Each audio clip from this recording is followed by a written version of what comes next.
Então, nessa ação penal 502.1365.32, depoimento do senhor Gilberto Carvalho. Bom dia, senhor Gilberto. Bom dia, excelência. Senhor Gilberto, o senhor foi chamado nesse processo como testemunha. Na condição de testemunha, o senhor tem um compromisso com a justiça em dizer a verdade e responder as perguntas que lhe forem feitas, certo? Ok, certo. Eu vou advertir o senhor Gilberto, apenas por força de lei, que se o senhor faltar com a verdade, o senhor fica sujeito a um processo criminal, certo? Perfeito, doutor.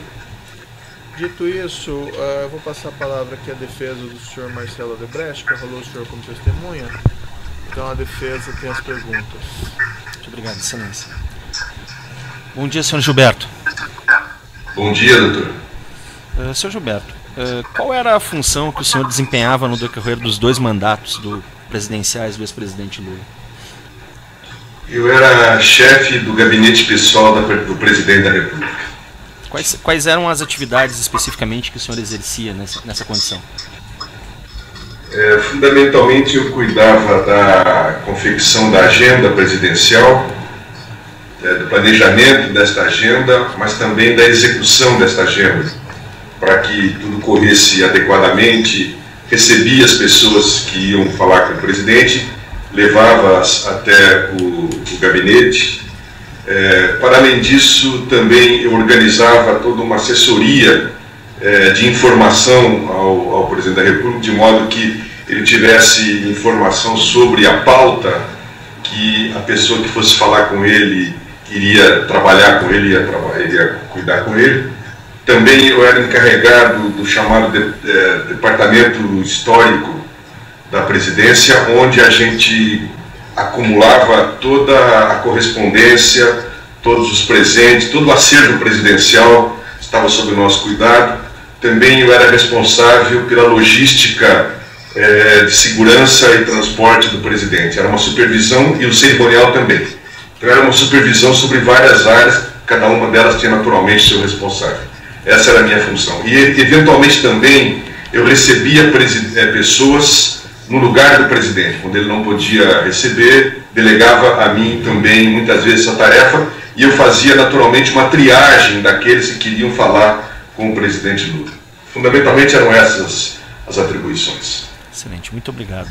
Senhor Gilberto, quem eram os diretores executivos da empresa Odebrecht que mantinham relações mais diretas com o ex-presidente dentro dessa agenda?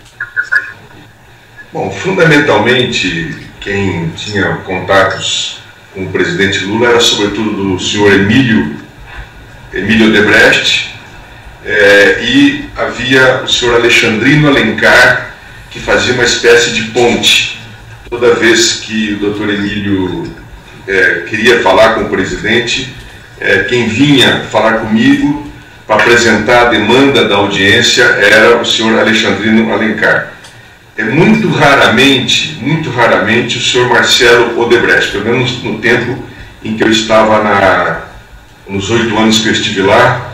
O que eu me lembro são esses 3 pessoas desta empresa que tinham contato com o presidente. Alguma vez o senhor Marcelo Odebrecht manteve reuniões da agenda com o senhor ex-presidente isoladamente, sozinho, apenas ele?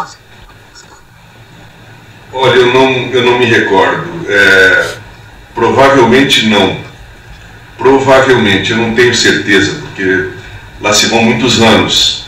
Mas o que eu me lembro que a uma certa frequência, uma certa regularidade, era quem fazia o contato da empresa no tempo da presidência era o senhor Emílio Odebrecht. Ok. Muito obrigado, senhor Gilberto. Sem mais perguntas. Defesa. Pela defesa de Alexandrino Alencar. Senhor Gilberto, aproveitando as perguntas que já foram feitas ao senhor, eu gostaria de saber se o senhor se recorda em quantas vezes o senhor Alexandrino de Alencar fez contato com o senhor para agendar essas reuniões nesse período que o senhor ficou como chefe da presidência. Olha, é muito difícil para mim quantificar. Eu não tomei o cuidado de fazer um levantamento, mas foram diversas vezes. Eu não quero por não faltar com a verdade, eu não quero quantificar porque eu não contei às vezes, mas eu diria que havia uma certa regularidade nesses contatos, porque como o Emílio participava do Conselho de Desenvolvimento Econômico e Social em alguns momentos, e como o doutor Emílio trazia pautas, sobretudo pautas sobre a questão econômica do Brasil, a questão da presença do Brasil na África, na América Latina, era uma pauta política muito ampla, então havia uma certa regularidade, digamos, da presença dele, assim como dos empresários grandes do Brasil, quase todos, porque o presidente Lula tinha muito interesse nessa discussão econômica do país.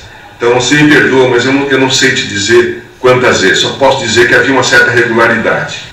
Perfeito. E como eram esses contatos? Era por telefone esses agendamentos ou era presencialmente também?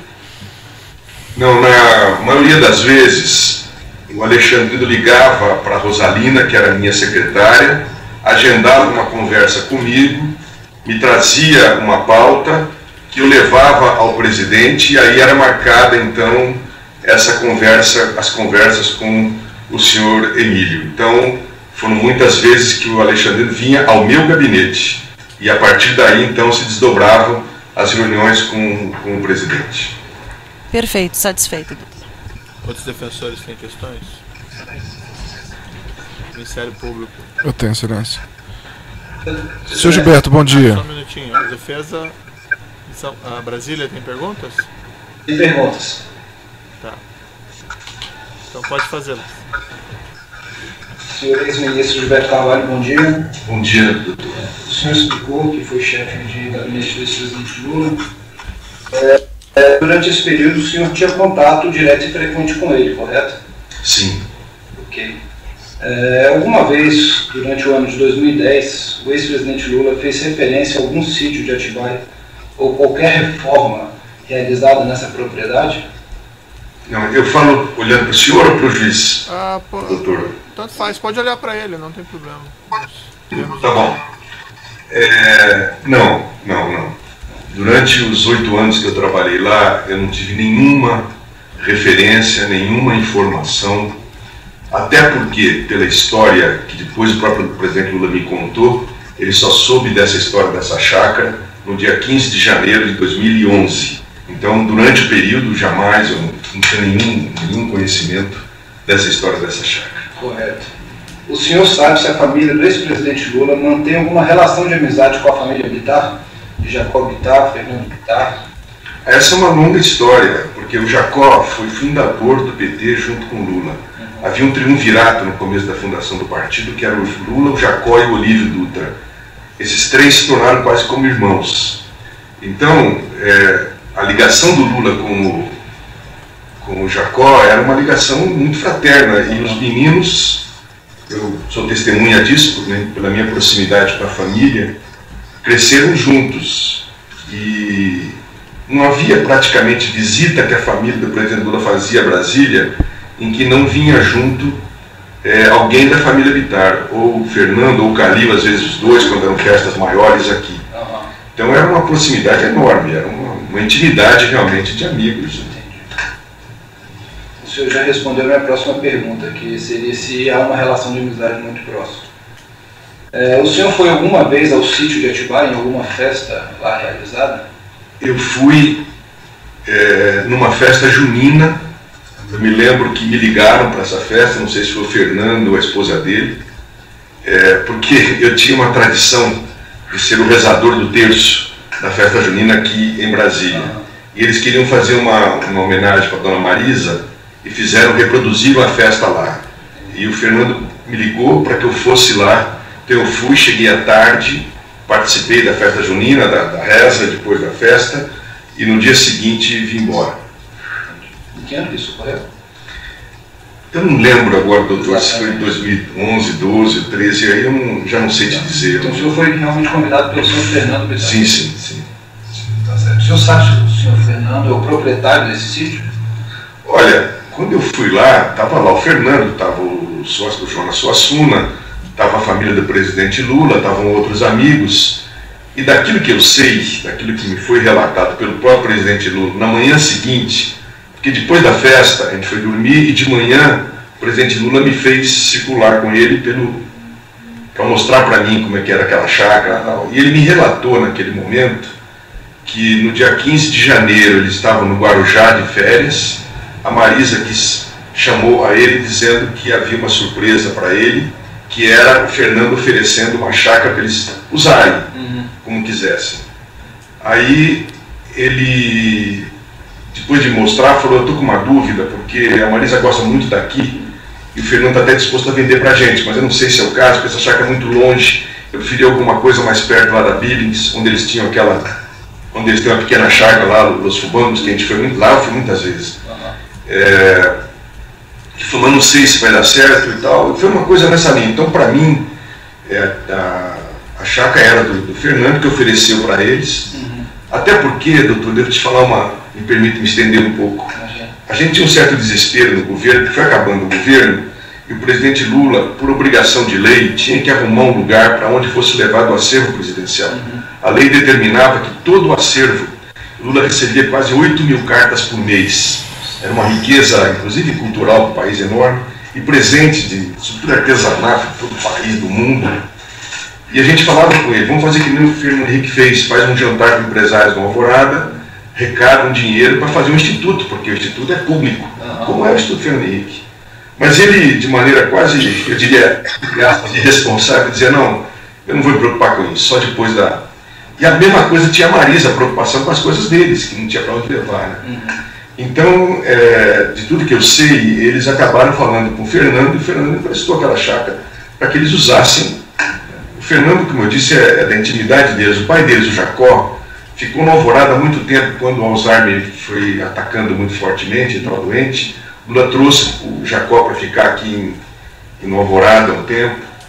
Então era uma intimidade que permitia isso, né? Então, do que eu sei é isso, mas eu não tinha outra informação. Correto. São essas as perguntas, Excelência. Obrigado. Outros defensores têm alegações? Ministério Público. Senhor Gilberto, tudo bem? Tudo bem, doutor. Depois dessa ocasião, você já teve mais uma vez no sítio? Você esteve mais uma vez no sítio? Não, a única vez que eu estive foi a convite do Fernando nessa festa junina. Ok. Senhor Gilberto, o senhor conhece o ex-assessor do presidente, o senhor Rogério Aurélio Pimentel? Conheço, trabalhamos juntos 8 anos. Quais eram as funções do senhor Rogério Aurélio Pimentel? O Aurélio cuidava um pouco das coisas da família. Ele acompanhava lá no Alvorada as questões ligadas às necessidades da família, a Dona Marisa em particular. Ele era uma espécie de faz-tudo para a Dona Marisa e também ao presidente Lula quando havia necessidade. Por exemplo, quando era para os meninos irem para Brasília, ou algum problema que ocorria na casa lá em São Paulo, o Aurélio, junto com outro companheiro, que era o Freud, faziam parte desse cuidado da família em Brasília e também em São Paulo. Ok. O senhor tem ciência que em outubro de 2010 ele estava coordenando uma reforma no sítio de Atibaia? Doutor, como eu já acabei de responder, não tinha ciência. Nunca foi comentado comigo, por parte do Aurélio, ou de qualquer pessoa, essa história de chácara. Eu vinha saber depois disso. Ok. Sem mais perguntas, Excelência? O assistente de acusação tem perguntas? Certo. O juízo não tem questões a serem colocadas, então vou declarar encerrado o depoimento do senhor Gilberto Carvalho.